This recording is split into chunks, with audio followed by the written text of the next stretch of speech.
Okay, guys. This is an interesting as hell topic. I hear this talked about in a lot of like middle-aged white bro podcasts, and you usually don't hear the best of takes from those podcasts, especially on this topic in particular. But this is sort of a viral topic online. Some of you won't even know what this is, but those of you that don't, those of you who are going into this blind and have no idea what North Sentinel Island is, you are definitely in for a very interesting discovery about the world you are about to learn. And for those of you guys that do know, I feel like you'll have some pretty interesting takes and opinions on this situation. And I'm really curious to hear what you guys think, because there is some debate around this topic. So, hypers in chat if you don't know what North Sentinel Island is. Okay, there's a fair amount of people here who don't know what North Sentinel Island is. That's actually pretty surprising. That is really surprising. I guess it was a more viral topic of discussion back in like 2015, 2016. I guess enough years have passed at this point, and the internet has such a short memory that a lot of people just never caught that trend of viral videos. Anyway, I've got a documentary by a YouTuber named Gino Samuel here about North Sentinel Island. And this is apparently one of the most comprehensive breakdowns of North Sentinel Island that there is. And I'm really, really curious to, I know a lot about this already, but I'm really excited to have a conversation about it on stream, mostly because, like, I've never talked about it on stream, so I think it'd be cool. Anyway, here's the documentary. The Chris Chan guy? Yeah, this guy mostly makes Chris Chan documentaries, but then also made a documentary on North Sentinel Island. Is it a creepypasta? No, it's 100% real. All right. Are you guys ready for this? 3, 2, 1. Go, go, go, go, go. Okay, this intro is interesting. We're taking the plunge.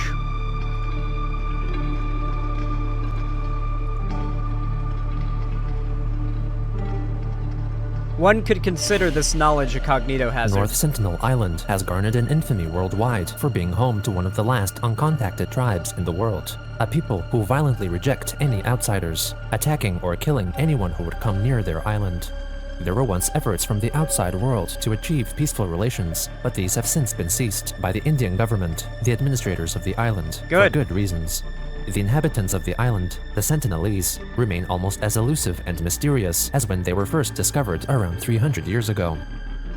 So, basically there's a population of at least 250 people living on an island in the Indian Ocean. They have been uncontacted for 10,000 years, I believe it's been. There are some similarities in their language to some local contacted tribes on other islands. And it seems likely, but there's a lot of diversions as well, and it's theorized it's been like 10,000 years roughly since there's been any contact between even other island tribes and this one in particular. There have been very, very few interactions between like the outside world and them. And there has been a debate about whether or not they should be left alone or essentially forced unwillingly into joining the modern world. I think they should probably be left alone, considering that's what they want, and every attempt to try to contact them either leads to one of the people trying to contact them getting hurt, or, for example, what ended up happening when they tried to, they kidnapped a couple people from North Sentinel Island and brought them back to the mainland in India. They very quickly succumbed to sickness. They have literally lived for thousands of years separate from the rest of the world, bringing diseases from the rest of the world to this island could literally cause a pandemic that could kill them all. There's literally only a few hundred people living on this island. So there are a lot of reasons why they should probably be left alone. Especially when it's like, are we sure we want to just like not like why, like, there should be allowed to be people out there in the world who get to live completely uncontacted from the rest of the world, you know? We shouldn't, like, just roll on in the 21st century when we've pretty much figured out that doing that kind of shit is wrong and then continue to do that shit, you know? I'm very glad the Indian government is very on top of protecting the airspace and protecting the water around it. They do have Indian Coast Guard ships like miles around scanning and surveying for people trying to approach or accidentally drifting in. And of course, like you've got air patrols as well, making sure that like nobody's coming in as well. Because the Indian government is maintaining the uncontacted nature of the island, which I think is very commendable. I feel like that's not something the U.S. government would ever do. Like, I don't feel like the U.S. government would ever actually put effort or anything into helping to protect an uncontacted tribe of indigenous people on an island off the coast. Like, not in a million years would the U.S. put like any level of effort or funding into that. And so, kudos to the Indian government. It'd be a military base if it was in the U.S. To be fair, North Sentinel Island would have been a Japanese military base if Japan found it during World War II. North Sentinel Island came real close to becoming a Japanese, air base, if it had been found and like discovered. So yeah, if either America or Japan found it, they would have been uncorrupted by outsider influence. They remain one of the last remnants of a past humankind, and along with their near— I like the censored ass there. One of the interesting thing as well are cargo cults.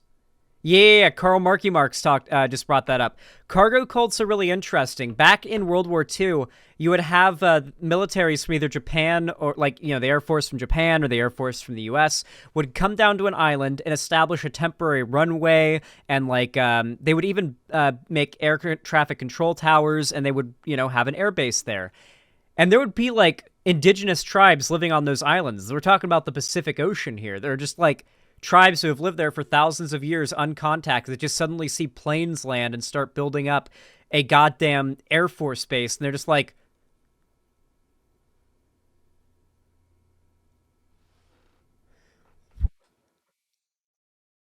what is happening over there? And then God? Yeah, is it God? Is that you? And then, they eventually the military would leave because the war ended, and they end up deciding, okay, God visited us, and they start constructing recreations out of bamboo. And there are literal photos from the 1960s and 1950s, from decades after World War II, where there are photos of these Pacific Island tribes who have built bamboo air traffic control towers and bamboo planes to mimic what they saw when the military came and built those bases on their islands and then just abandoned them.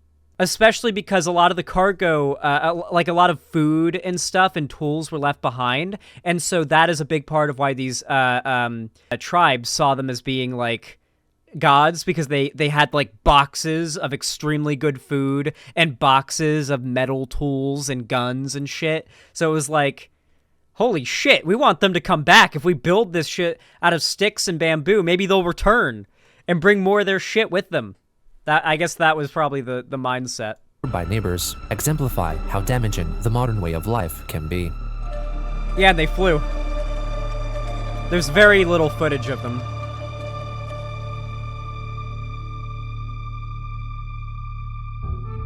The small North Sentinel Island, only 4.5 miles across, is one of nearly 600 islands that comprise the Andaman and Nicobar Islands Union Territory of India. It lies only 22 miles away from the nearest town on South Andaman Island and 31 miles. Wait until you find out the story behind the tribes on the North Sentinel Islands discovering metal tools. Don't spoil it in chat if you know, because there's a lot of people who don't know. If you don't know, wait until you find out how they got metal tools. It's not how you'd expect. It's from the territory's capital and largest city, Port Blair. The people who live here, dubbed the Sentinelese, are part of the Andamanese collective of native tribes who inhabit the Andaman Islands. While It's legit some Stranded Deep shit. other tribes now come into regular contact with their invaders and are exposed to some aspects of modern civilization, the Sentinelese have almost always violently refused entry from outsiders, some positing that the island people have been living in seclusion for upwards of 60,000 years. Like, by uncontacted and no one else is allowed, that means the other local tribes. Like, there are like local islands nearby that 10,000 years ago, 60,000 years, sorry, that they would have been in contact with. They even have small similarities in their language, but they've been for so long uncontacted and unconnected that they would shoot at anybody who showed up. It makes you wonder, are the estimations about how many of them wrong? There are wrong? Because, like, let's be real. It's not that hard to hear a helicopter or a drone coming and hide in a bush or under a tree. That's what I would do if I were them. If I heard a helicopter or a drone, I would hide. So it's very likely that the 250 estimate is a very low underestimate because, for one, how do you keep up a genetically diverse population for tens of thousands of years with that few people?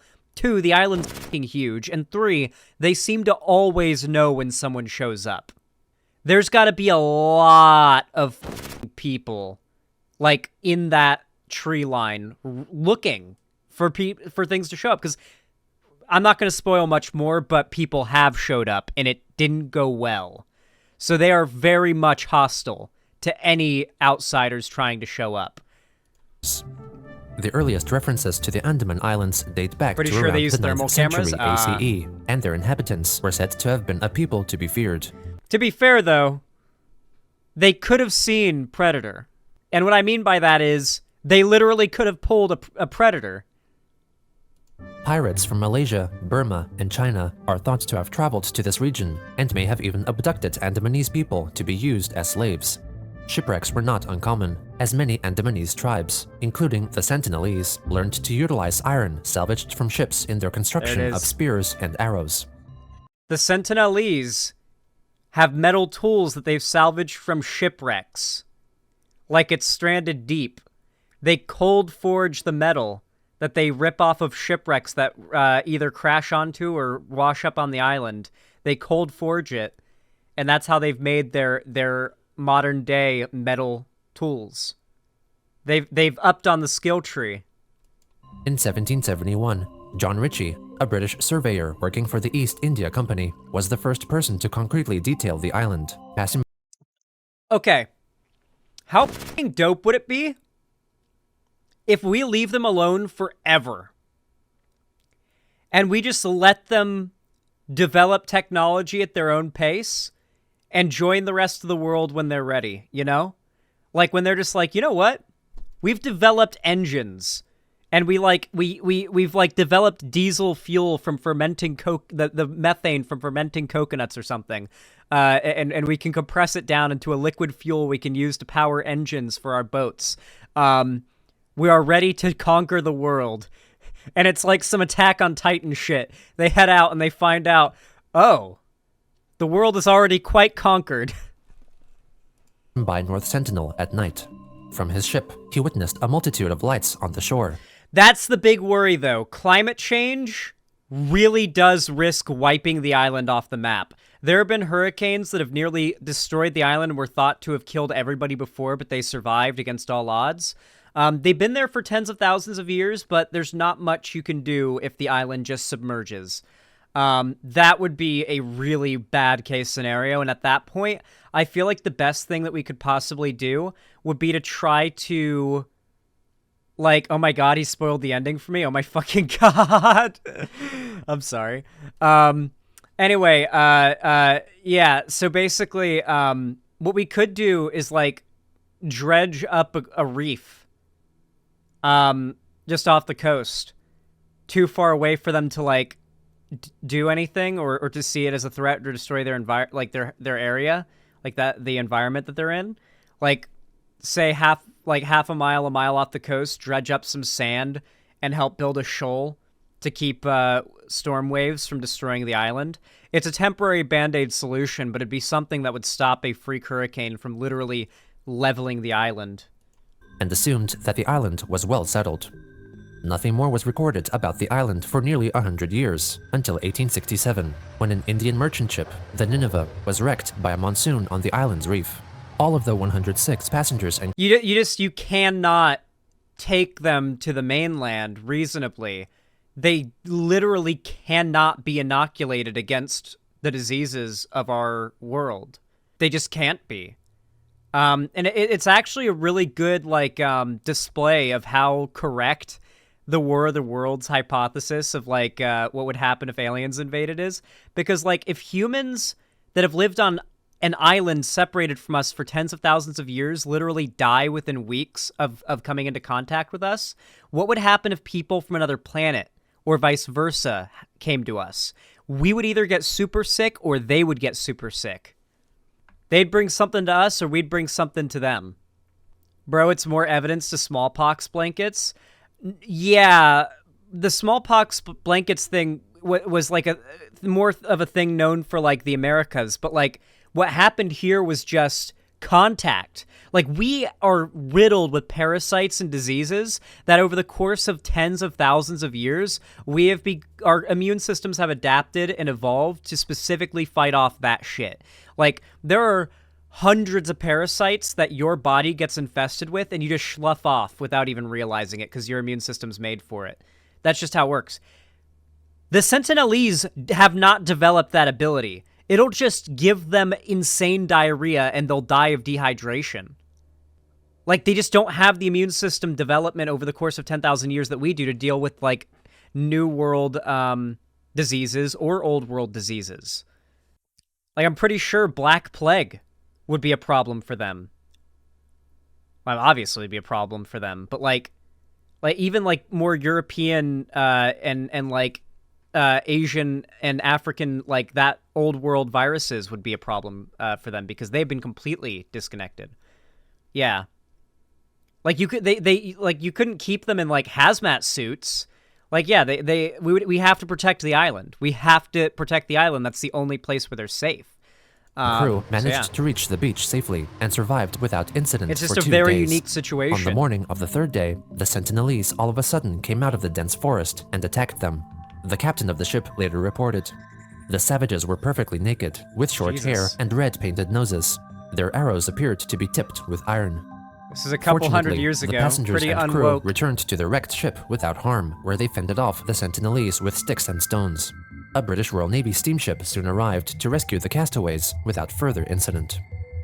By this time, the Andaman and... By the way, in most encounters, typically the Sentinelese are pretty, they'll kill your ass, but they're also, not trying to kill your ass, right? That was, a quote from, the 1800s or something. But, they're if your boat crashes on a reef, off the coast, they'll shoot at you insofar as to say, stay on your fucking boat. Don't get on our island, motherfucker. Wait for rescue. They know what a rescue boat is 100%. They've witnessed what happens when someone crashes on their island and they get rescued enough that they know what a rescue mission and a rescue boat is at this point. They've definitely put 2 and 2 together. So at this point, most of the time that happens, they just kind of fend intruders off. They don't want to kill people, most likely. So they just kind of fend them off, and they're just stay on your fucking boat till your people come and rescue you. Imagine if they said it like that. Well, they don't speak English. I mean, there was even attempts to bring an interpreter from a, literally the next closest island there, and there was 1 or 2 words they had in common. The Nicobar Islands had fallen under British rule and were formally addressed as part of British India. The arriving British authorities wasted no time in clearing grand expanses of forest for future development, and also happened to bring with them diseases to which the natives of the islands were never exposed, and so many succumbed to the likes of influenza and pneumonia. The population... Influenza, the flu. If we give them the flu, they will die. Our seasonal flus that we get will kill them. They can't fight it. of a group of distinct tribes, collectively referred to as the Great Andamanese, We need to fell leave by as them the much as fuck 50% in a matter of a few years due to measles. Others, like the Onga, who lived on Measles Little too. Andaman Island, defended themselves with force. There is an account of dozens of the Onga being killed. Like, the flu would kill you if we weren't so used to dealing with it, you know? As they attempted to fend off British rescue boats aiming to retrieve beached sailors during a perilous operation that is now known as the deceivingly amicable-sounding Andaman Islands Expedition of 1867. Outraged at the extensive deforestation, the tribes that lived on Great Andaman Island took part in numerous raids against the British colonial rulers, Based. culminating in the Battle of Aberdeen, which took place near Port Blair They didn't and proved win. to be a devastating blow for the native Yeah. Andamanese, as Yeah, up they to didn't win. 1,000 were said to have been killed. Yeah, the second I saw that the British had guns, I was like, they didn't win. No, they were the good guys and they didn't win. I hate the British. Can I show you an accurate representation? This is so accurate.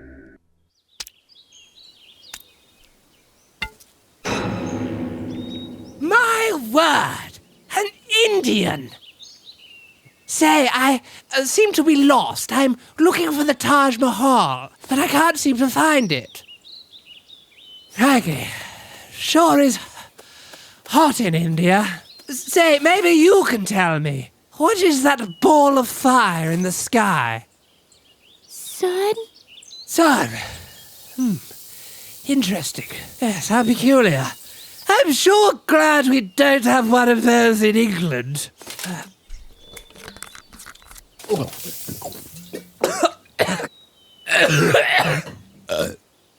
That's where I'm from, by the way. England. My name is Jonathan Smith. I'm an Englishman, and considered quite a handsome one at that. Say, how old are you? Have they invented laws here yet? This was really the crux of my question. Yes. Ah, well, never mind. Hello. Oh, John Ralph, there you are. What's going on here then? I was just talking to this wonderful Indian girl. Hello, darling! Say, do you know where the Taj Mahal is? I'm sorry. By the 1870s, relations between the British and the various groups of native inhabitants were dire. The authorities administrating over the islands were under orders to do their best to preserve the numbers of the native tribes and to make an effort. That's what actually happened, though. That's a real representation of history. If our history teachers just played that in a classroom, like we would unironically be getting a better education than that drivel they tell us on Christopher Columbus Day. Back when that was a thing when I was a kid. Bro, when I was a kid, on Christopher Columbus Day, they shoved that Christopher Columbus propaganda cock down our throats, dude. They were having us, like, they made us remember what ships we had to remember the ships and all that, and it was just like, I don't give a fuck. Even back then, I didn't give a fuck about Christopher Columbus. Like, I was only okay with the fact that sometimes we got a day off school. Sometimes we got a day off school.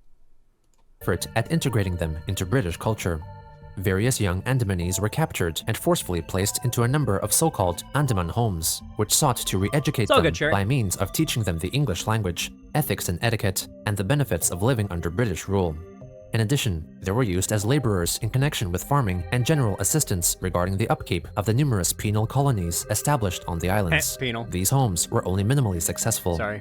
Some Andamanese were eventually made to be more acclimated to the ruler's way of thinking, and even learned English, and so were able to assist in translation. Some were also utilized as trackers whenever convicts from the penal colonies escaped. This is slavery. Stop trying to whitewash slavery. I get that you have to do this like neutral sounding, historical documentary video, but this is colonization and slavery done by the British. They love doing that. Yeah, he's got handcuffs on. You can see the cuffs. However, these Andaman homes were also subject to mass outbreaks of disease. These challenges combined with the violent outbreaks necessitated a different approach to maintain good relations. In 1879, British naval officer Maurice Vidal Portman was made superintendent of the penal colony in Port Blair and was also appointed officer in charge of the Andamanese, a position he held for over 20 years. During his tenure, he extensively Okay, I'm going to take a wild guess here, all right? I'm going to take a wild guess here and say, because we know how slavery tends to go, okay? I'm going to take a wild guess here. We've seen photos of what the Andamanese look like, and we've also seen photos of what some of the slaves that the British were keeping on the Andamanese islands look like, and some of those slaves look like they have slightly lighter skin, and I'm going to guess that was not because the mother was having a loving relationship with a pasty-ass British dude. I'm going to guess that rape was also a very common occurrence that these British colonizers were inflicting upon the women and children of these tribes and villages. I'm gonna take a wild guess, even though it's not been brought up in the documentary. I've seen the clues. I know enough history to know what happens when British people colonize a bunch of tribes on islands. What happens to the women and the children? I'm gonna take a wild guess. explored the Andaman Islands and researched the native peoples and their languages, customs, behavior, and bodies, praising the physique of the Andamanese. But curiously, okay, yeah. All right, yeah. We should have listened for just 5 more seconds. Yeah, we got into full on Get Out level shit. Okay, very good, very good. Love to hear it. I was completely correct. Attention to the men, the study of whom included measuring the lengths of their penises. Yep, measuring their penises. Yeah, that was also very common with literally every time some weirdo British statesman or some it would always be some Zan pre-watch. I have not pre-watched this. I just know a lot about history. They would do this a lot. You would get some British statesman who would come in and they would African slaves would be inspected head to toe after being kidnapped and taken from their homes, and they would have their penises inspected and measured. These people were weirdos. These weird fucking statesmen, these millionaires that were funding the expeditions to go capture people from their homes and take them across the ocean to be slaves, were real weirdos. Many of them were no doubt pedophiles because they were kidnapping children, and they would oh god, the level of listen, okay? I'm not even going to go into detail about some of the horrific invasions of just personal dignity that were done. But the fact that people were being kept as chattel and were being treated as an object, as property, meant that they were being evaluated as such, and it was in a very disrespectful way. This does not surprise me. The way, there is a lot of whitewashing of even the most horrific atrocities in history. We talk about slavery and we talk about colonization and we talk about how horrific it is in sort of this nebulous, etheric sort of intangible way. It's super bad, trust me, bro. But we're really scared to get down to the nitty-gritty of just how horrific these atrocities were. And the things I'm discussing right now happened by the thousands every day for hundreds of years. The amount of death and human suffering that occurred cannot be put into words. Portman was also a meticulous photographer and took a myriad of photos of the people, some under clinical circumstances against a checkered background to these weirdos. These people were pedophile weirdos. I guarantee it. They were... I'm not going to go into detail about what they were doing, but if it's anything like what slavers were doing, it was f***ed up. This shit was not that long ago, and these people were not without power. It is... These are photos. These are photographs. Granted, this is the 1800s, I believe, but we had photographs. Exactly notate the height and curvature of their we had bodies, photographs. and some in more homoerotic compositions.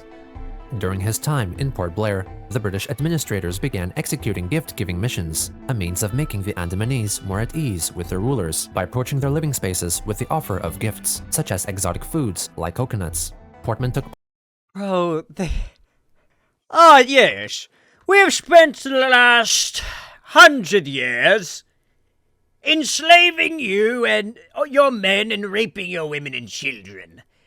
We'll give you some metal spears and some coconuts and some nets. I'm sure that will make up for the hundreds of years of colonization, torture, and slavery. Be on your way then. part in just such gift-giving expeditions to North Sentinel Island in an effort to establish peaceful contact with the Sentinelese, a people that, due to their island's unimportant Just paid resources them off like and the their mafia. aggressive resistance, have so far evaded the mistreatment and abuse experienced by so many of the other tribes. In 1880, Portman arrived at the island by ship, accompanied by a sizable group of armed troops, and This actually reminds me, a fair amount of the stuff I know about the atrocities of, like, what people went through, like, and I'm talking about just on the, like, if you were, like, an African who was taken from Africa and sold into slavery, like that side of it, because that was honestly the most interesting part of the book, if I'm being honest, is Roots. I read Roots because I have the same name as the author, and it actually reminded me of a story that has to do with that. I went to the hospital when I was younger, when I was 18, and when I was checked out of the hospital, there was a security guard, and this is relevant to the story, but he was a black guy, and he was handing me my stuff, and my stuff had a name tag on it, right? And he was just like, "Oh, that's a really powerful name you have." And I was, like, really confused at first, because honestly, I was coming out of the hospital. I was loopy and, like, just wanted to go home. I didn't know. I wasn't even I couldn't even remember my name at that moment. And so I assumed Alexander the Great. And then he was like, and so I almost said Alexander the Great. And then he mentioned book and author. And I immediately clicked for me. Oh, yeah, I forgot. I literally have, like, I've read Roots. I know, like, yeah. And I was like, oh, yeah. And so we had a fun combo about that. That was a cool interaction. That was funny.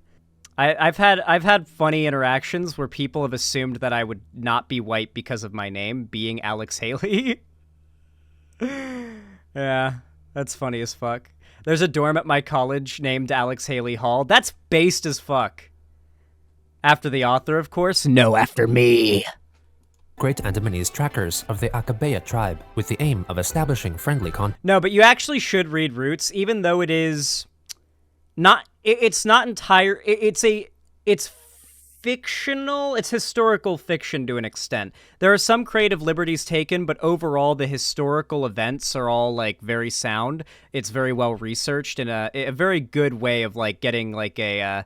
It's just a good fucking book, dog. Like it's just good. It's just a good book. I haven't read it in a long time, but you know, with the name that I had to read it, and it's it'll definitely educate you if you don't know a lot about that particular topic. You should write a book so you can be the author Alexander Haley. Yeah, but I just go by Alex, so yeah. Zan's next Minecraft server will be a massive dormitory.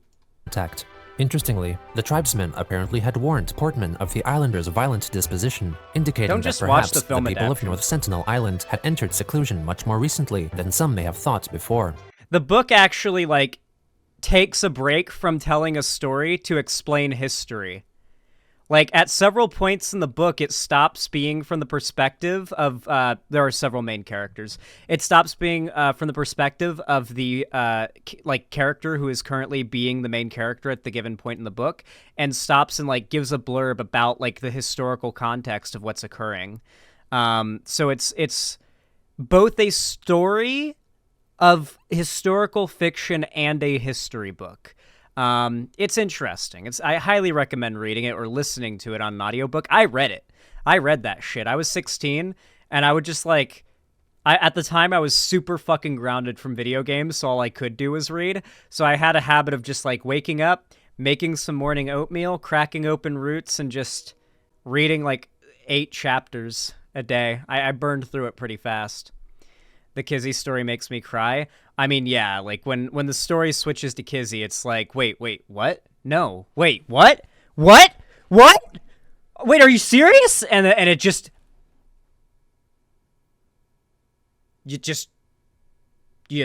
she's just taken away from her father, and you never see him again. Just like real life. It's a cruel, unceremonial, separation of a family, and it's just like that's how it went in real life. She never saw him again, and that's just how it would go, and it's very sad. But yeah, spoiler. I know. Just read the book or listen to an audiobook. It's really good. Like it's good to learn about the historical context about the horrors of colonization, because you know how we talk a lot about here in America, the best way to understand modern day socioeconomic positions that lead to modern day racism, you have to understand the history of racism in this country, because it's not just a bunch of disconnected historical points that you learn about in class in different chapters. It's a flowing line of events that occur and cause and affect each other. It is important to know that those events were influenced by events that came well before that. So learning about that early history of colonialism and the horrors and atrocities that occurred hundreds or even thousands of years ago has merit, because it has a level of impact on today even. Another alternative is that the trackers were confused about what tribe they were to contact and mistook the Sentinelese for Jarawas, the group directly neighboring the Great Andamanese, who were seen as their ancient enemies. The Sentinelese rapidly retreated deep into the foresty heart of the island upon witnessing the approaching ship. Portman's men then searched for the islanders for days, only to find abandoned villages and paths.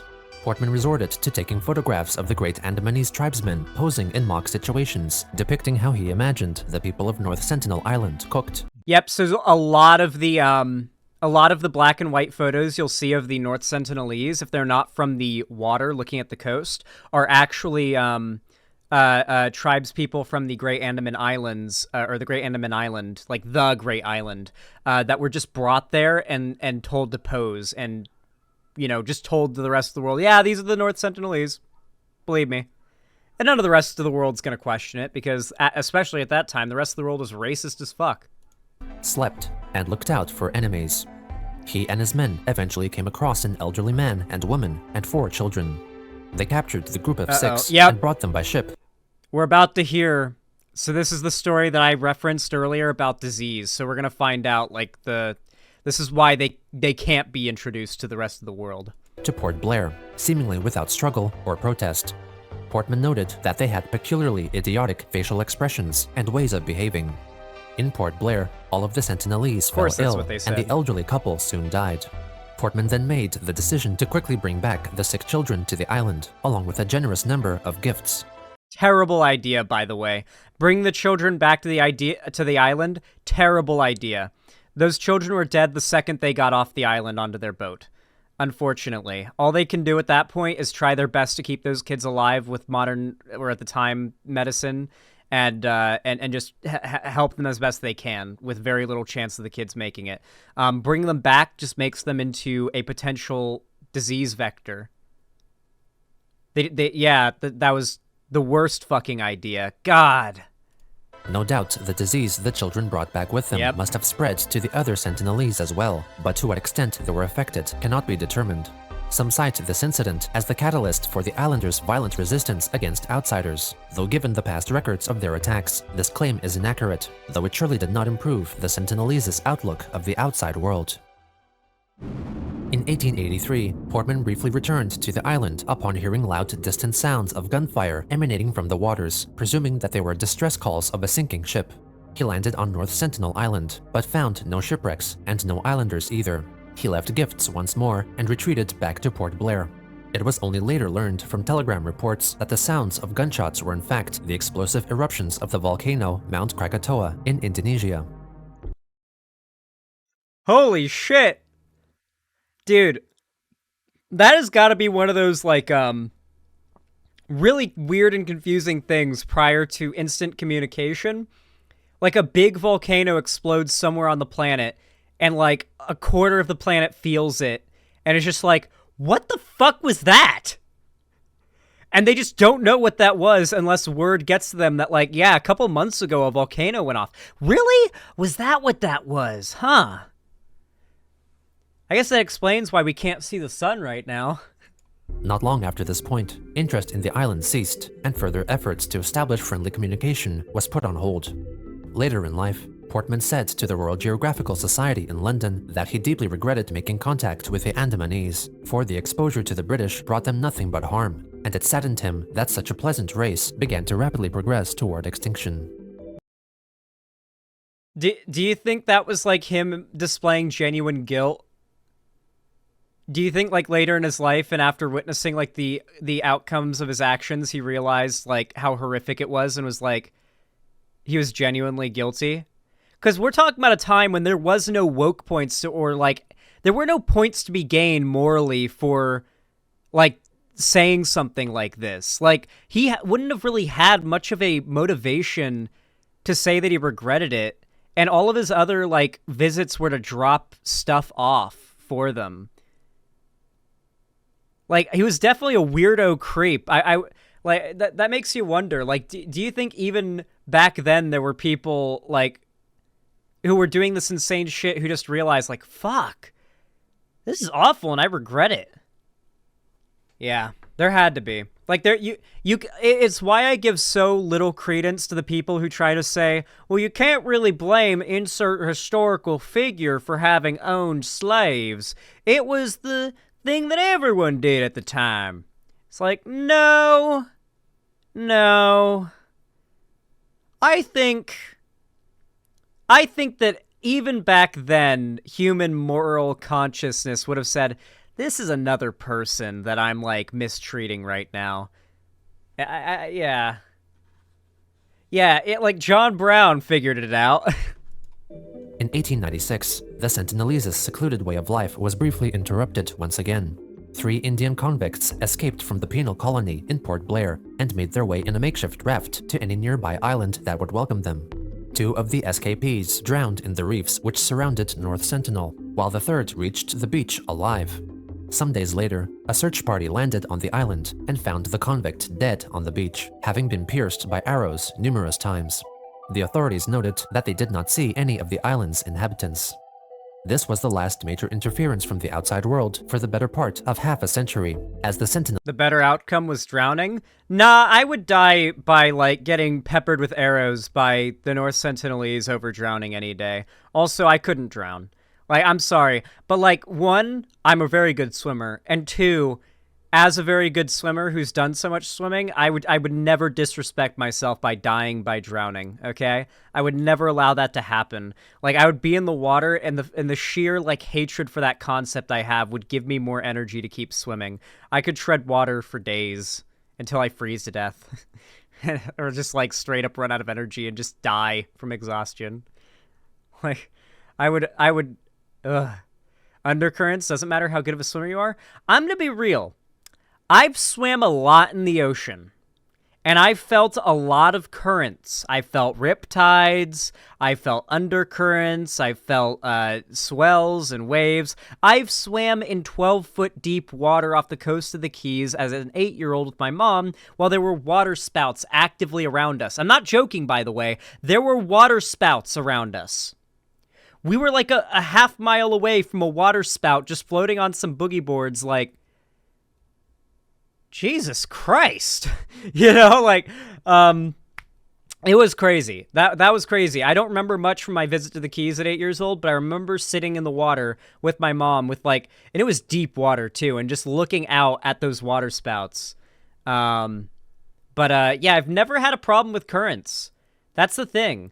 Like, I've always just like, when I feel a riptide pulling me out further out, I just kind of realized, oh, I just need to like move out of it, you know, just move over, because it's just a little area just pulling outwards, so you just kind of move out of it. Like I grew up at the beach, you know, like my mom took me to the beach a lot. I spent a lot of time in the water. I know the currents.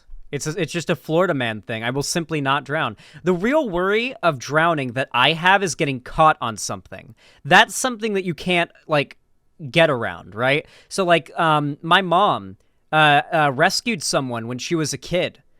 She saved a guy's life who was swimming in a spring, and his bathing suit got stuck, like his trunks got stuck on He might have been wearing something else. I don't think it was trunks. It was something he was wearing, got stuck on a branch, and he was stuck down there drowning. My mom, who was like maybe 15, 14 at the time, I could ask her. She's actually visiting right now.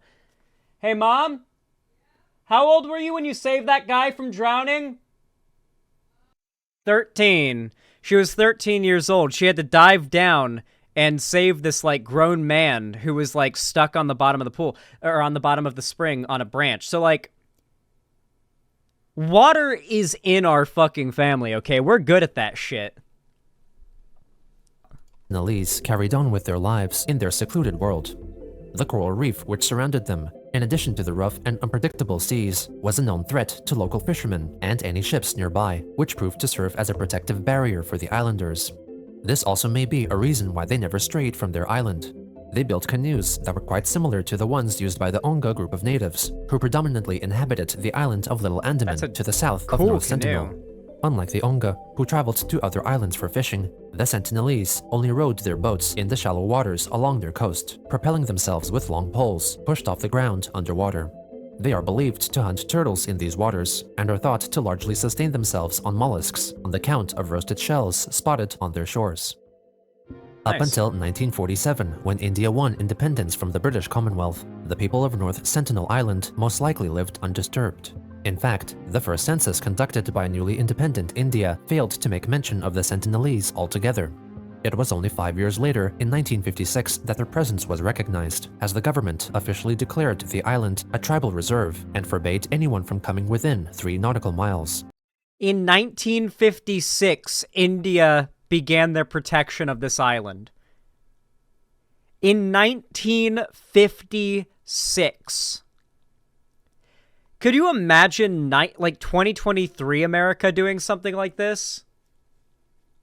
We would have had a Wendy's there and a Walmart, as well as an airstrip and a Strode built there in the 80s.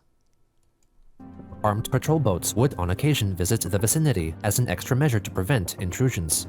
However, the island itself was not seen as part of India, and in practice, the Sentinelese operated almost as a self-governing independent state. In 1967, their peaceful life was once more disturbed when Indian anthropologist Chuloknath Pandit was allowed to travel to the island and conduct a research expedition with the hope of achieving peaceful contact through gift-giving, just like the British had done 100 years before. Stop! When Pandit and his team of 20 arrived by boat. Let them play the game vanilla. Stop trying to cheat items in for them, okay? They're trying to play vanilla. Let them play vanilla. Stop trying to boost them on the progression tree. Let them collect the resources and like go up the like tech tree on their own at their own pace. Yeah, stop spoiling them. You're giving them spoilers. Yeah. The natives did not attack, but rather hid in the woods. The anthropological team went deep into the forest and eventually uncovered a total of 18 deserted slanted roof huts, with remnants of small fires outside each one. The expedition team placed a coconut in each hut, along with some metal pots and pans. Bro, I love how they bring coconuts. It's like... You know they probably are better at getting those things than you are, right? Like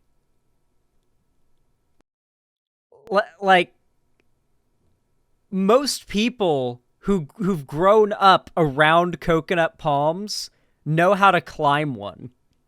Like, do you think your pasty British ass is going to offer up one coconut and that's going to be seen as like a great offering? Like, what?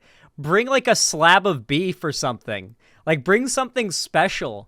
You know, if you're gonna leave a gift, bring something that's like literally unobtainable to them, you know, like something that they like playing legit vanilla IRL tech tree development they would never be able to obtain in vanilla, right? Like, you know, like bring them some cacti, right? Like you could drop off a few cacti or something, like introduce them to... No, that would probably be bad. It would probably take over the island. I don't know. Just like... Don't just leave them alone. and iron hammers and knives before retreating back to their boat, planning Okay, to further their efforts in that's establishing useful. friendly contact and better opportunities for conducting research. Pandit posited that the team's large number may have scared off the natives, and so pledged to later take small teams of 8 or 9 with him instead, Give them cocaine. No. possibly to add legitimacy to Pandit's and other Indian anthropologists' investigations. In 1970, a surveying party briefly landed on North Sentinel Island and placed a stone What would happen if we, like, airdropped an iPhone? A fully charged iPhone with a charging brick and a charger wire. And it was turned on and unlocked. And it couldn't lock. It would have no reception. But we had, like, a bunch of YouTube videos on there. And it was all, like, Subway Surfers, Andrew Tate YouTube shorts.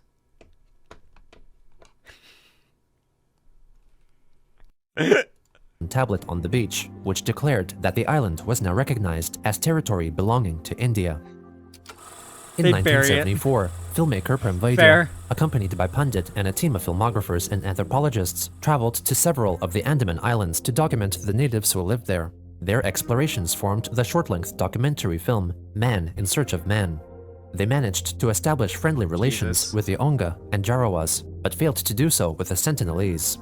They first arrived by boat and placed a selection of gifts on the shore, including aluminum cookware, a plastic toy car, a doll, coconuts, and a live pig.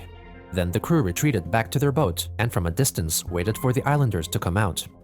After a long while, Well, the charging block would be charged, so they'd be able to recharge the phone with the charging brick. You nincompoop. the Sentinelese excitedly came out of the woods, observing the boat in the distance. The crew members displayed for them gestures of goodwill and friendship, but the islanders did not respond. They saw the coconuts and were like, we know that analogy. We already know about that thought experiment. We're not sucking any dick. And they pull out their bows and arrows. Kind. They moved and shouted in aggression and fired arrows at the film crew's boat. One Sentinelese warrior Based. succeeded in striking a crew member in the leg. The man who shot him then retreated back to the Wait, he tree hit the line. gritty! Wait, did you see that? After shooting him, he hit a Fortnite dance! Man who shot him then retreated back to the tree line and sat down in the shade, smiling and laughing, seemingly pleased with his accomplishment.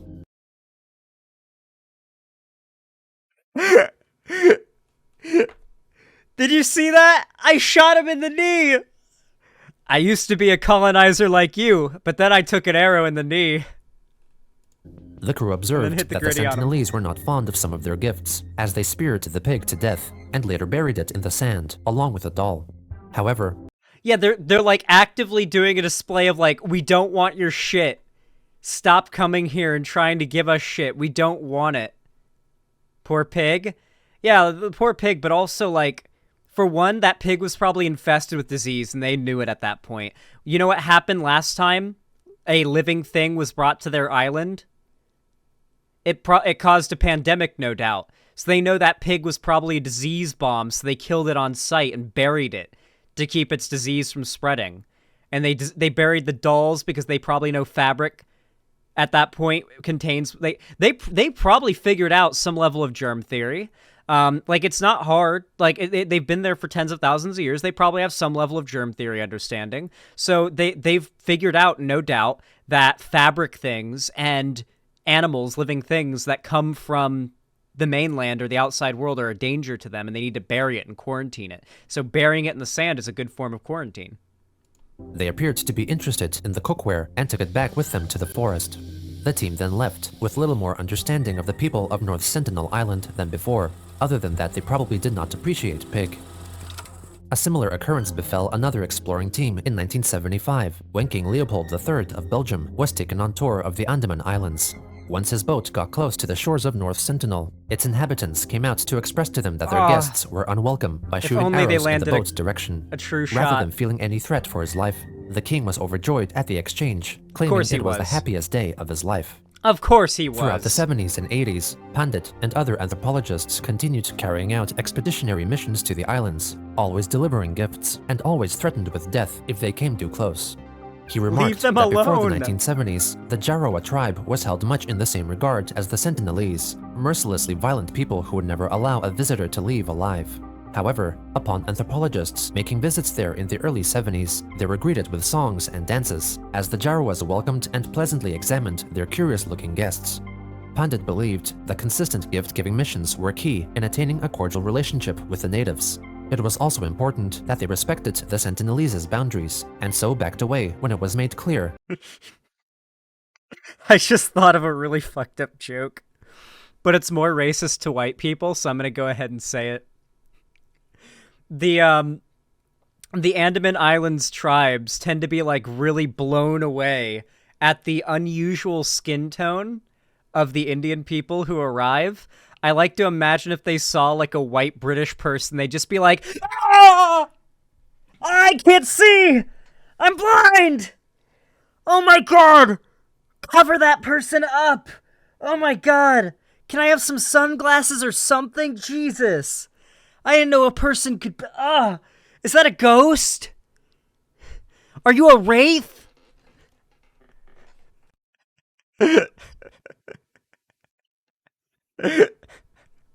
I'm sorry.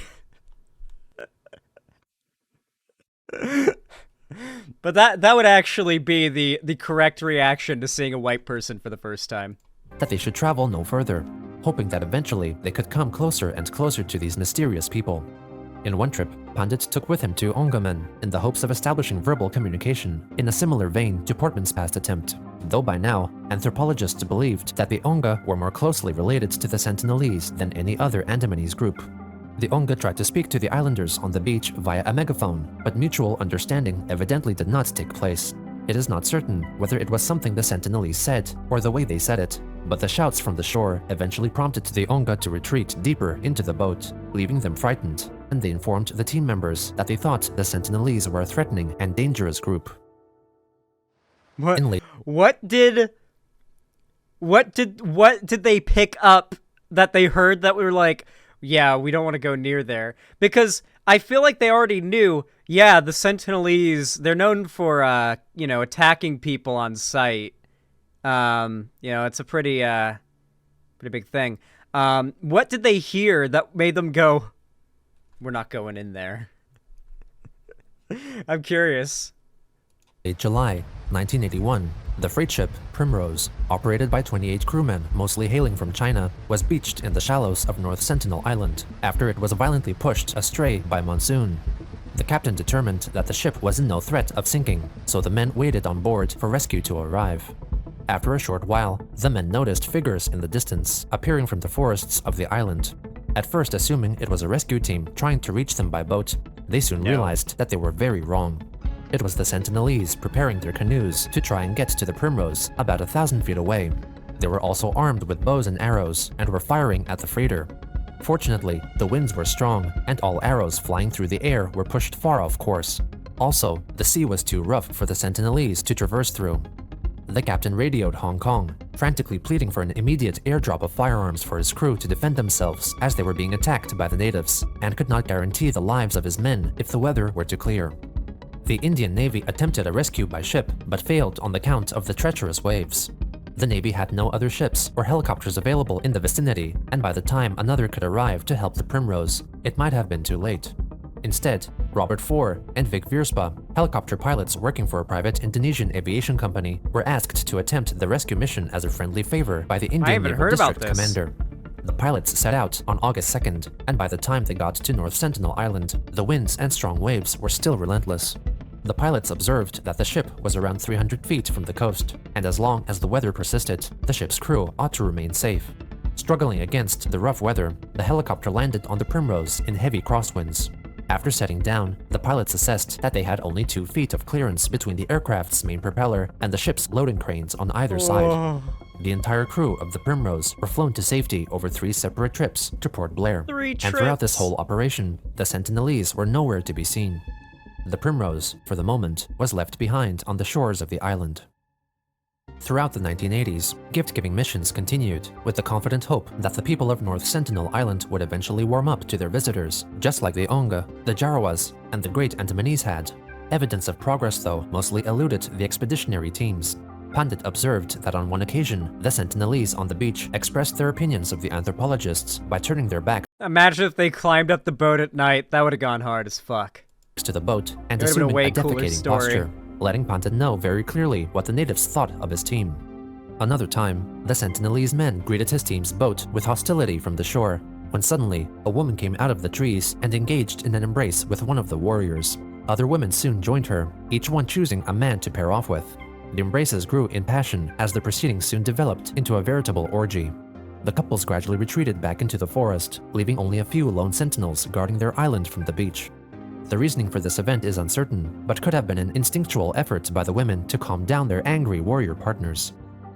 Visits continued until 1991, when the most Okay. significant breakthrough to date took place. A team of 13, which included Indian anthropologist Madhumala Well, Chattopadhyay, for I have no commentary on that. I don't know. I don't know why they would have done that. I can't even speculate. some unclear reason, were welcomed by unarmed Sentinelese for the first time. Pandit at the time was ill and not present for the Maybe they're trying every method to get people to fuck off. They've tried violence. They've tried rejecting gifts in front of them. Now they're like, what if we made them really embarrassed by fucking in front of them? You know, like they, you know, like let's just make it like very like embarrassing to be there, and maybe they'll leave. You know? Like we've tried everything else. Let's try something new this time. historic event. After several rounds of throwing coconuts into the water for the islanders to collect, the team then jumped into the water themselves and handed the coconuts to the Sentinelese, which they graciously took. Photos taken of the friendly exchange were circulated widely through the Indian press, helping to change the perception of the tribe. I don't think that was Just real, a month though. later, Pandit returned with a larger team, and they were met with similar results. Gestures of goodwill and friendship were offered from the boat, and the initially uneasy islanders came out of the tree line to accept their gifts with no visible animosity. Pandit's research team, accompanied by videographers and photographers recording the groundbreaking exchange, jumped out of their boats and stood in the shallow waters near the beach, throwing coconuts to the seemingly welcoming islanders. Both Sentinelese men and women came into the waters themselves to happily accept the generous gifts, while Sentinelese children remained on the shore to observe. They just gave During up. the exchange, one curious warrior standing in the water, apparently observing the odd object the camera operator was holding, was pulled back to the shore by an aggravated-looking woman, as if angered that the man had gotten too close to the potentially dangerous strangers. At another point, Probably one a of good Pandit's idea. team members threw a coconut toward Like the one- water, though by mistake. One guy's errant sneeze this close to the water, or to the shore, could just be the fucking end, dude. Like, it's like, listen, okay, we'll pick up the coconuts, alright? But, like, stay the fuck away from them. You've heard the stories about what happens when these people get too close to us. It's like, get back here, man. Fuck. Struck a Sentinelese woman in the back, bringing her down to the ground. But the event was seemingly judged by all as an honest accident, and no trouble ensued as the woman got herself up and carried coconuts. Dude, just push the coconuts in the water over. Don't lob them over. Oh my god. That's like, that had to have been like one of those moments where the guy who threw that coconut, like, blood runs cold. Like, bones turn to glass, just frozen, like... And she turns around and just goes, I know that was an accident. He's just like, God. Jesus. Fuck. Coconuts back to the beach with a smile on her face. At another point, a pleased-looking man briefly grabbed his penis to perform a masturbatory motion, possibly to express the enjoyment he was feeling from this gift-giving. Toward the end of the exchange, Pandit happened to have wandered away from the rest of his group, and I would interpret that as an insult, but okay. was by himself, closer to the beach than the others. A young Sentinelese man on the shore looked at him Wait, I know what it is now. So they tried making visitors embarrassed by fucking in front of them. Like, alright, if you come here, you'll see an orgy. And then that didn't work. So now they're being passive-aggressive. Like, okay. Let's see if they'll leave us alone if we be passive-aggressive. They're trying every possible way they could theoretically get people to stop visiting them. with a funny face, took out a knife, and made a neck-cutting gesture, clearly expressing that Pandit would be killed if he were to come any closer. He took the Yeah, they're sentiment being to heart and passive-aggressive. called for his team to retreat. Though peaceful close contact had finally been made, the people of North Sentinel Island were still far more resistant to outsiders than the That water's Jawas, beautiful, Onga, though. or the Great Andamanese. There were further coconut-bearing expeditions that took place not long after that were It sucks that they, like, probably can't spend a lot of time on the beach or in the water without the, like, active fear of outsiders showing up to fuck with them, because they live in such a beautiful place and the beach is so gorgeous and the water's so beautiful.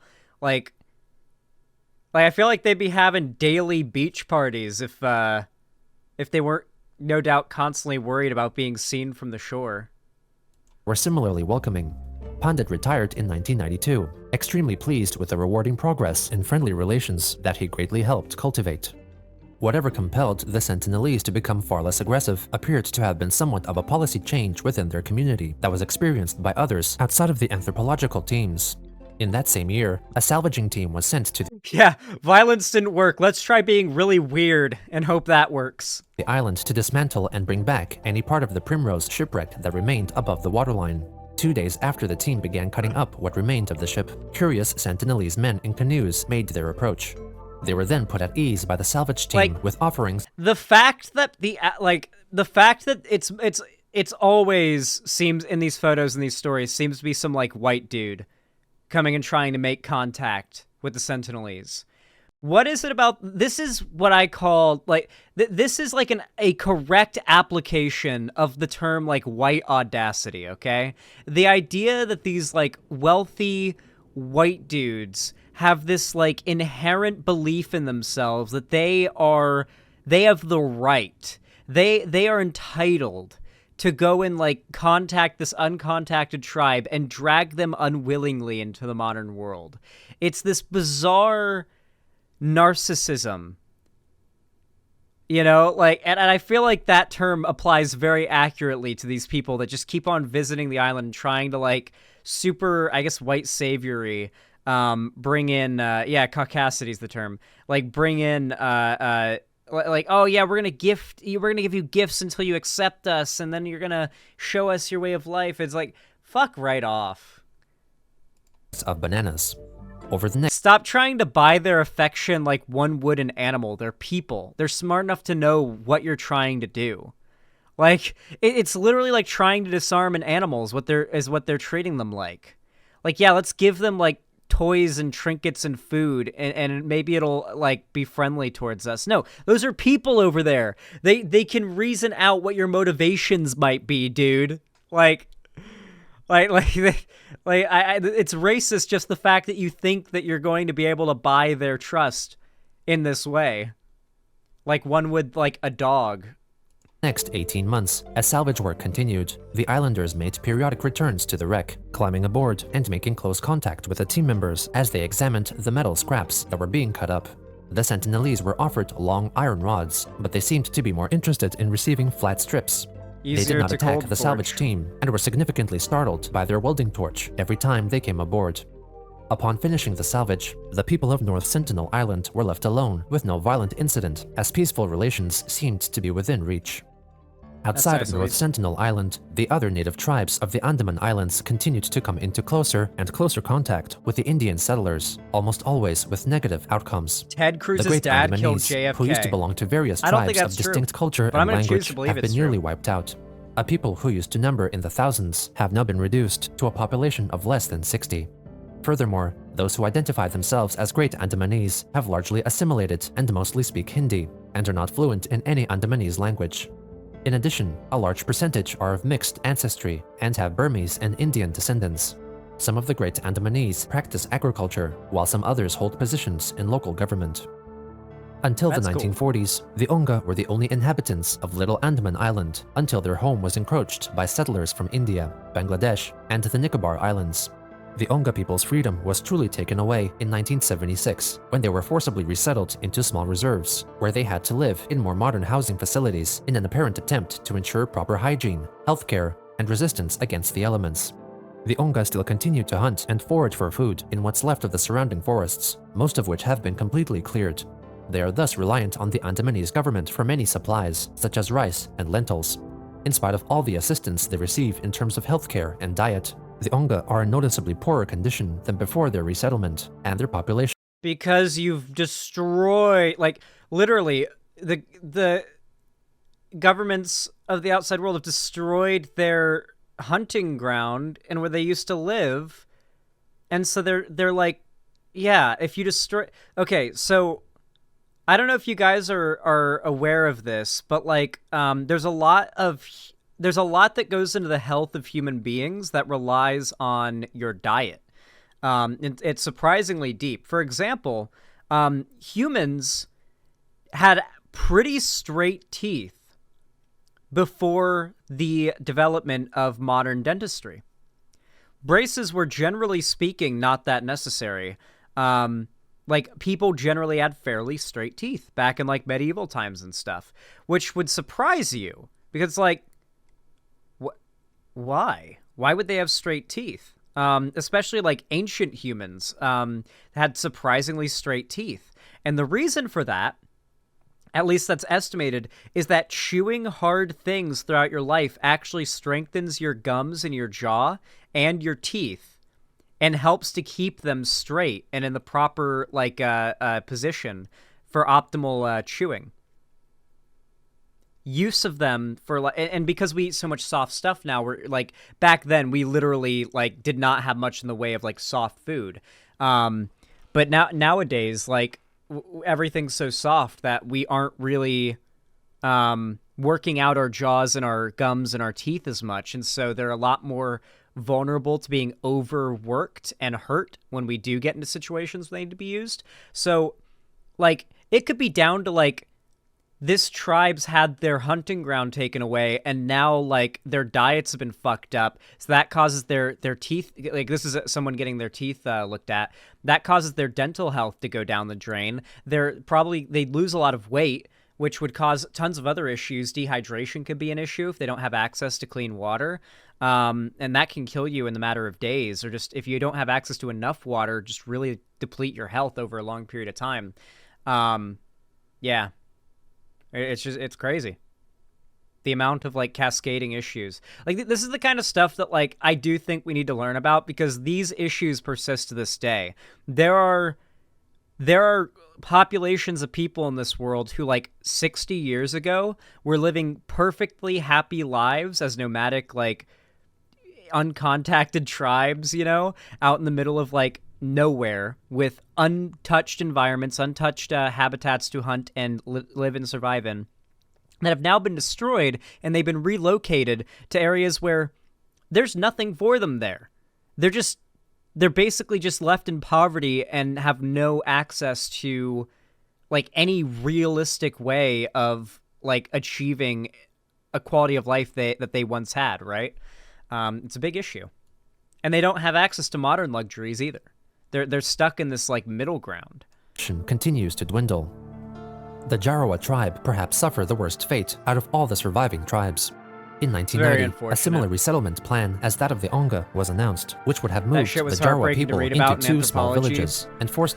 That shit was heartbreaking to read about in anthropology. Literally, any time a colonial empire or a new big country is created, there's anywhere from 10 to hundreds of stories of that scenario. Exactly.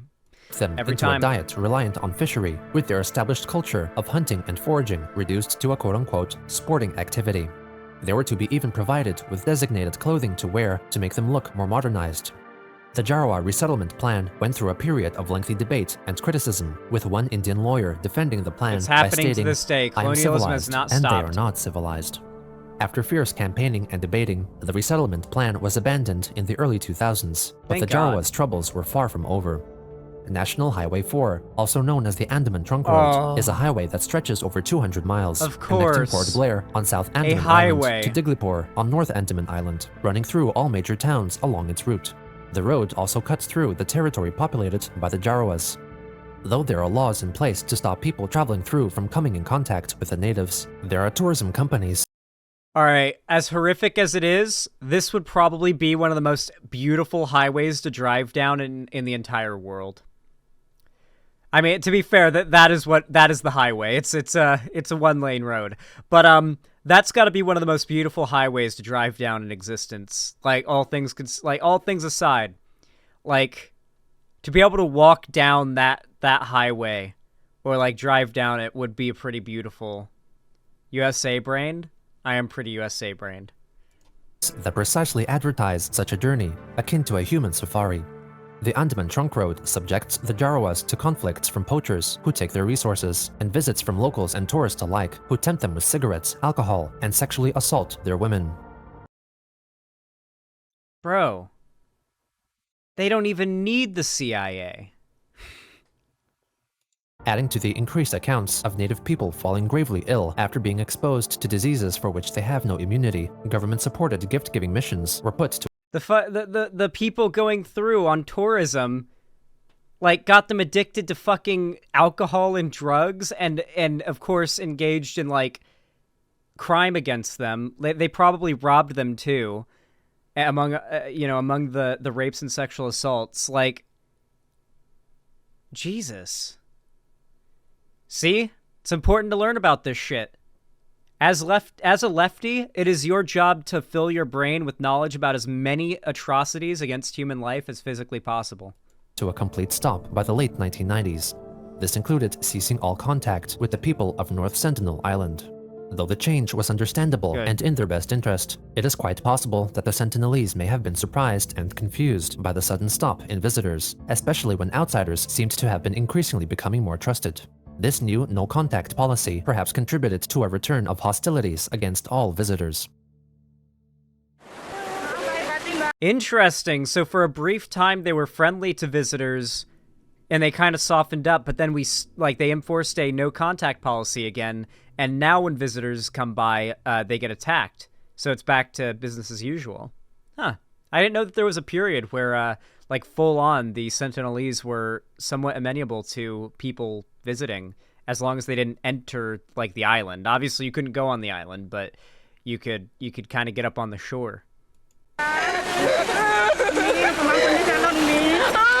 On December 26, 2004, the devastating Indian Ocean earthquake and tsunami, which killed and affected hundreds of thousands of people, also had a notable geomorphological change in the region, and even slightly altered the shape of the Earth. North Sentinel Island, too, shifted because of the earthquake, and its submerged coral reefs were now pushed above water level, possibly greatly affecting their fishery, if any Sentinelese survived the tsunami, that is. A survey helicopter sent That would probably improve their fishing. That amount of, like, a shallow coral shoal like this, that is a fisherman's dream. I can't see it up close, but, like, if I look at that and I'm just like, God, I wish I had a spear to go, like, snorkeling in there and just, like, yeah, that might actually be, and that's going to be protection against future storms. That's actually like, you know what's probably the likely, reason why this island has been so, effectively there for so long, for tens of thousands of years, is probably because this just happens when storms happen. It's just positioned in such a way where storms and tsunamis tend to push sand up onto the shore and create a shoal instead of wipe the island off the face of the earth. That's cool. That's good to know. Sent to the island to assess the native situation confirmed they seemed to be alive and well, as demonstrated by the iconic photograph taken from above, showing a lone Sentinelese warrior aiming to shoot at the helicopter with his bow and arrow. In early 2006, two Indian fishermen, Sundar Raj and Pandit Tiwari, illegally poaching, unexpectedly found themselves on the shores of North Sentinel Island after their boat had drifted toward the island overnight. Other fishermen in separate boats who witnessed the two fishermen's unfortunate encounter with the Sentinelese from afar claimed they were drunk. That they were drunk on palm wine, and their defense proved to be futile against the spears of the Sentinelese. The fishermen were killed, and their boat was confiscated by the islanders. Their bodies were then shallowly buried in the sand, their first recorded outside. Yep. It's 100% their way of quarantining. I guarantee you that after those children were brought back, they figured out germ theory. Probably around that point in history, and that is their way of quarantining biohazards, is by burying it in the sand. And they don't burn it, which tells you they know that, like, some level of danger can be brought by burning things that have diseases in them, because that can particularize like they would have to understand some level of germ theory to not opt for burning it. Because, like, intuitively, you would burn something that you thought was, like, bad. You'd destroy it, right? But I think they know that's, like, not practical and not a good idea, and so they bury it instead and just quarantine it. It would be more dangerous to take it to a fire, yeah. So they definitely know germ theory. That's cool. Not germ theory? I bet they know germ theory. I bet they figured it. I would bet my left nut that they have figured out germ theory. All on their own, independently. And that's a lot of extrapolation? No, I totally bet they have, though. Like, do you really think that they're like, guys, I get they don't have, like, advanced technology, but they've lived on that island for tens of thousands of years. They have the ability to pass down generational knowledge, even though they don't have the resources necessarily on their own to be able to advance up the tech tree that much. There's a certain point where I think they've got scientists. They've got, like, smart people who are, like, researching shit in some way and figuring stuff out. I bet they've figured out some level of germ theory. I bet they know how how diseases transmit. I bet they've figured out quarantines and dealing with diseased bodies. They've had to have figured that stuff out to still be around. Outsider casualties in 110 years. An Indian Coast Guard helicopter soon traveled to the island to judge whether a body retrieval was possible. It was attacked by the Sentinelese with flying rocks and arrows, but the rotating blades of the low-flying helicopter helped clear some sand off the two graves, which revealed their mangled bodies. The killings brought great conflict and controversy to the authorities of Port Blair, as they were pushed by the relatives of Sundar Raj to pursue justice and provide the bereaved family with compensation. However, the public at large, with the added encouragement of international preservation groups, wanted the Sentinelese to be left alone, for even though the island belonged to India, its people did not obey, nor would even understand the country's laws and ideals. The authorities reasoned they know that the that islanders there's something that comes from what they would understand to be a diseased thing. Did not murder the fishermen unprovoked, but were rather defending their sacred home from seeming invaders. Pandit Tiwari's father agreed that the Sentinelese were simply protecting their homeland and that his son was justly punished for illegally poaching and trespassing. Tribal People's Support Organization Survival International. Wait, that's based. Yeah, no, that was their punishment for illegal trespassing and poaching. Based. National stated that though the killings were tragic, they occurred because of poor law enforcement, as the Coast Guard should have prevented poachers from getting within the designated perimeter of the island and risk bringing to the Sentinelese diseases which could wipe out their entire population. In 2018, the fucking based that India is taking this so seriously. Actually based that India actually really gives a fuck about people going to this island and messing with the Sentinelese, and they are actually heavily enforcing the no contact policy. Like, that is based as fuck of India. Like, unironically. island received its greatest international media exposure yet. John Allen Chow, an American missionary trained by the evangelical organization All Nations, set out to spread the word. Oh, I remember this story. This is a more recent story. Most of you who've heard about North Sentinel Island heard about it because of this story. The Christian missionary. Hold on. Allow me to, pack watch.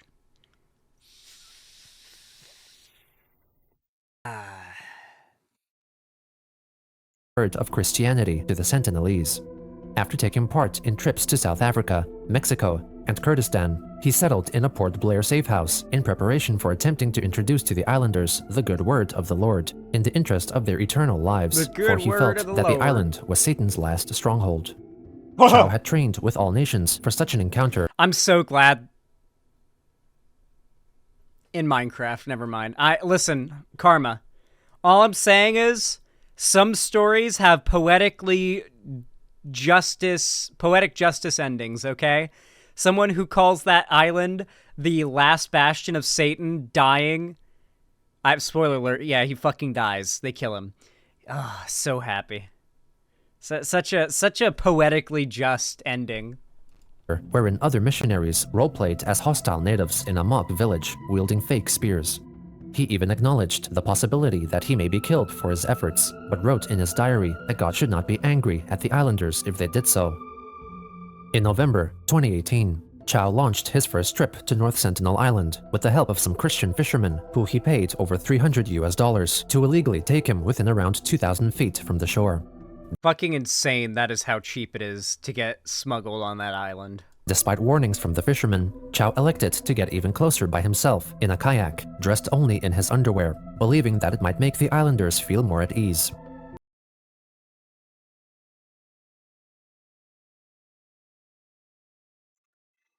Christianity's a death cult. Armed with little more than a waterproof Bible, he initiated communications with the islanders who came out. You see, if he'd brought this Bible, I think they would have accepted him, frankly. I think Real would have recognized Real. And I think it would have been all good if they had brought this Bible.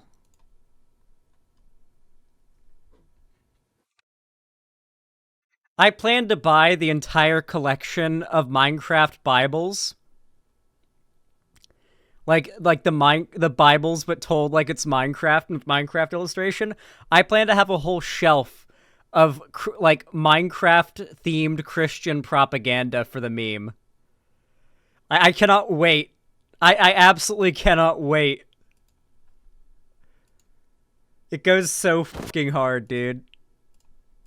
To observe the incoming encroacher. Chow soon paddled back to safety after feeling threatened by their aggressive language of the body and tongue. During his next trip, he managed to set foot on the island and placed gifts such as scissors, safety pins, a football, and some fish on the sand. Oh yeah, there's also the Minecraft Quran too. I need all of them. The islanders came out, aggressively hollering, and Chow attempted to shout back at them the indiscernible words that they were yelling.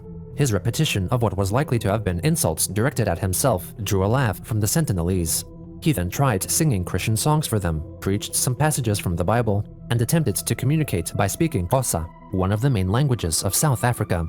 The Sentinelese seemingly did not understand, and instead responded with stark silence, tolerating his presence. After a short while, a Sentinelese boy of about 10 years old fired an iron-tipped arrow at Chow, which penetrated the Bible he was holding at his chest. He pulled out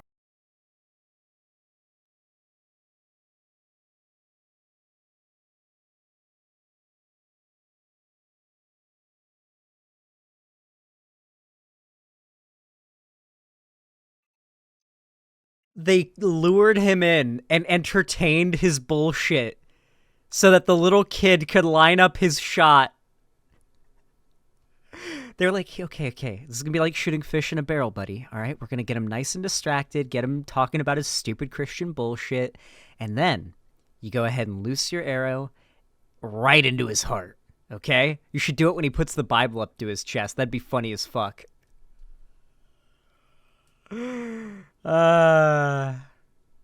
the arrow and gave it back to the boy while shouting at him, and then made a speedy retreat. The islanders had commandeered his kayak, so he was forced to swim back to the fishing boat, waiting about a mile away. Oh, he didn't die this time. The following he dies, day, but Chow privately wrote that he was scared for his life, crying as he looked out at the day's sunset, wondering if that may be the last sunset he would ever see. Even though he confessed people have called him crazy for doing this, he believed that declaring Jesus to the inhabitants of North Sentinel Island was worth it, even if it meant losing his own life. He asked God to forgive the natives if they were to kill him, but confessed that he did not want to die. On November 16th, he set out for the island one final time, telling the fishermen to leave the area in the hopes that the absence of the boat would make the islanders feel more open, and in the worst case, the fishermen would be spared from witnessing his death. A short while later, they spotted the Sentinelese, dragging Chow's dead body along the shore where they buried him. it was a second visit. The Bible unironically saved his life by catching the arrow from hitting his heart. And then he came back there a second time. If God's real, that was God punishing him for going there a second time like a dumbass. Like, God was like, I'll give you one freebie, but if you come back here again, you're on your own, buddy. Cut to corpse being dragged into the sand. Upon returning to Port Blair, John Allen Chow's diary and letters were handed over by the fisherman to one of his close friends and reported the killing to the authorities. 6 fishermen were arrested, along with Chow's friend. And in cooperation with the Indian Coast Guard, the fishermen led authorities to the general location where they believed People get the body punished was for buried. going there and surviving. The Coast Guard attempted It's like, if you go there and survive, you will be punished by the Indian government, which is based as... to retrieve Chow's body. Also, look at those arrows. God damn.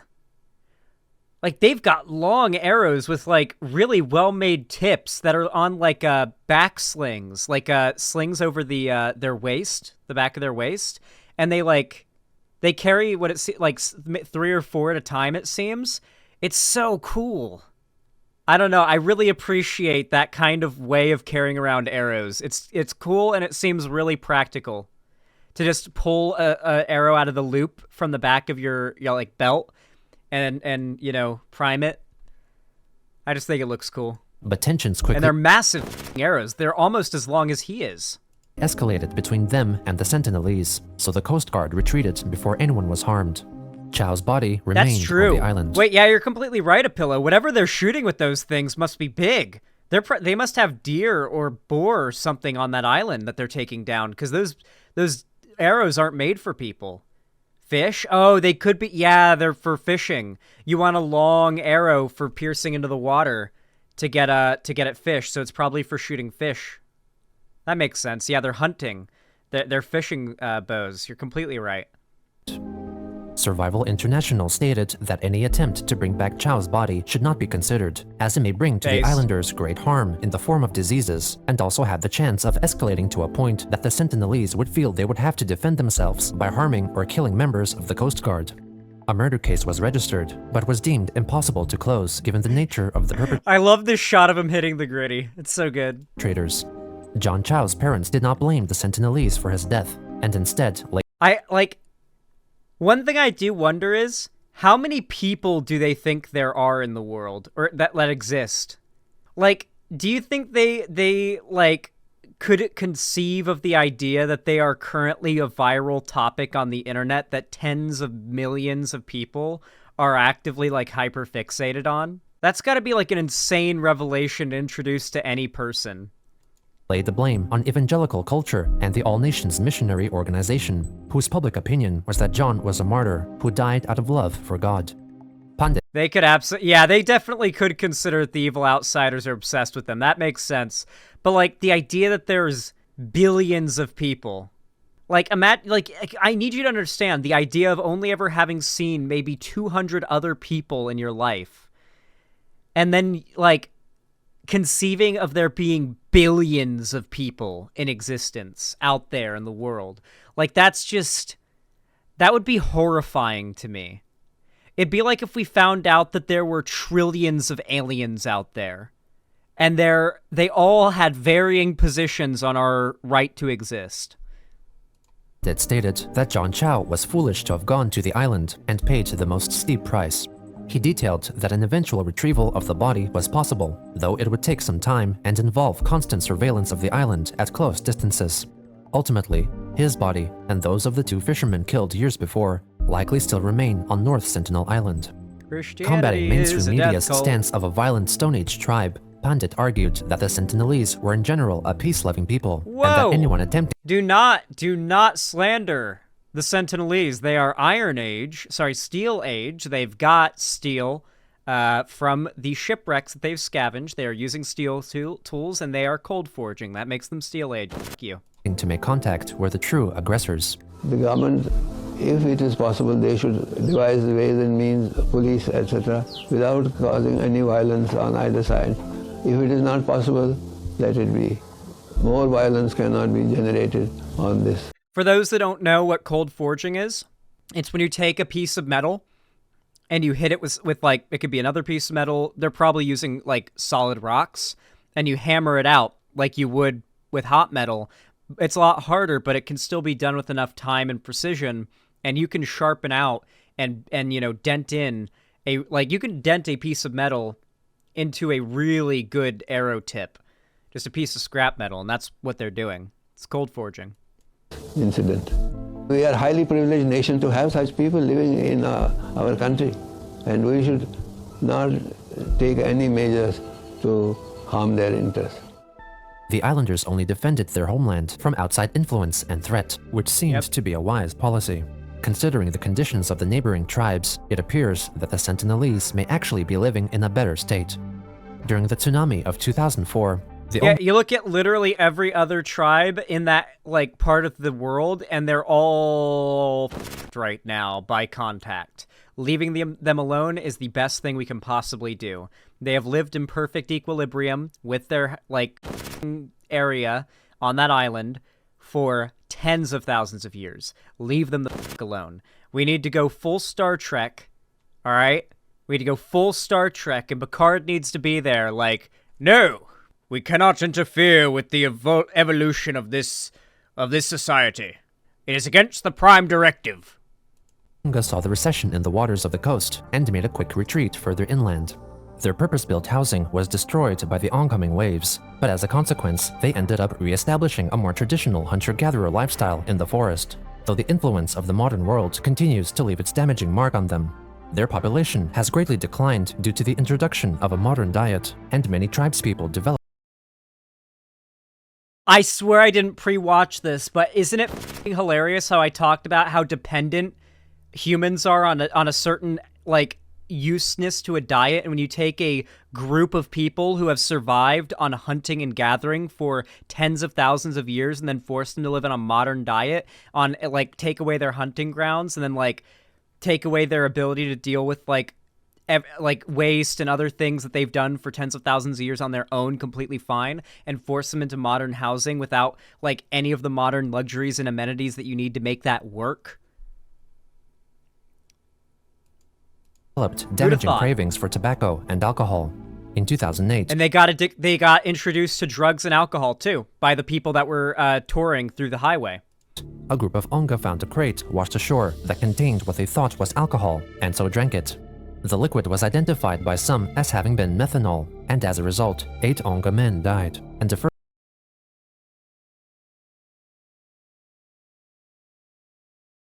Wasn't that what was done to poison bootleggers during Prohibition? Didn't they increase the methanol content in the liquor? Or was it it was the methanol content. Yeah, so they increased, it was just straight up raw methanol. That's horrific. That was like super duper death moonshine.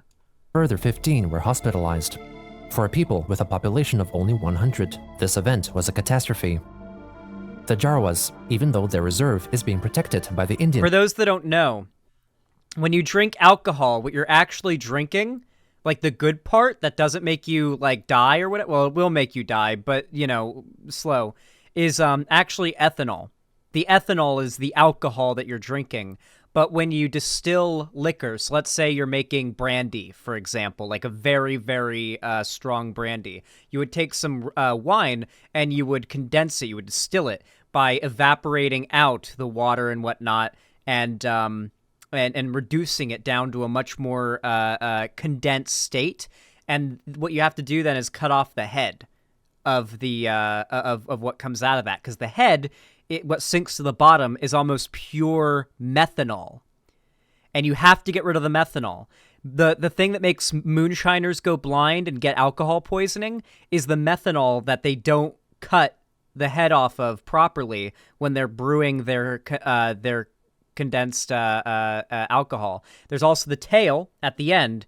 And as Ollie with AB just said, the middle is what you have to get. So moonshiners and people who are not good at making alcohol will sometimes not cut off the head and tail properly and end up having poisonous, blinding, the devil's cut, blinding, gut eviscerating methanol-filled alcohol. Military are constantly being exploited by poachers who hunt the wild boar that they depend on, by the Indian police who introduce them to tobacco and alcohol, teach them how to beg tourists for food, who have also been found prompting Jarawa women and children to dance in return for food, and organizing human safaris for their family members, and by the tourists who have been coming in large tour groups to observe. Dude, this is arguably like a worse situation than like Epstein's Island. What the what kind of weird pedo tourism shit is this? This is nightmare fuel. Dude, that is fucked. Serve in close proximity what they perceive as primitive humans. Despite not having any access to contemporary housing, nutrition, or healthcare, the small community of around 50 to 100 Sentinelese appear to be healthy, strong, and wisely determined to keep the outside world away and maintain the sanctity of their secretive, idyllic. This is modern day. No, this is a consistent issue. What he's talking about right now, it's not a, oh, that was a thing like 60 years ago. No, he's talking about this current state of these tribes. Obviously, the Sentinelese are uncontacted and just doing their own thing right now, but there are other tribes in that area of the Indian Ocean that have not had as fortunate of an experience with the outside world. And unique island paradise. That is crazy, dude. This was a fantastic video. I think it could have handled some other topics better. I think he definitely could have talked about the very obvious rapes and sexual assaults that the British were doing on the Andamanese that were, like, being colonized. That was very obviously happening, the enslavement and whatnot. He seemed to whitewash and smooth over that a little bit. But overall, this was a very informative and good documentary, and I think it was well worth the watch, even for the 1 hour and 45-minute time this ended up taking. Although Cherry does have a good amount of stun locking to cut out, so it might, you know, cut down the runtime of the video a fair amount. Geno Samuel comes off as a bit of an enlightened centrist a lot, in my opinion. Yeah, but he makes good videos, so I can't really give him too much. But overall, fantastic video. I will be linking this as the top comment in the description of this video. You should really go send some support. Geno Samuel's channel is criminally small for how popular he is. He has 37,000 subscribers on this channel, which is his third channel, to be fair. But still, it's crazy that his channel's, like, so small, and this video has, like, so many views. But, like, I don't know. It's crazy because, like, this is a criminally underrated channel. Regardless, go send some support and, you know, just acknowledge yourself. Enlighten your brain holes. Thank you.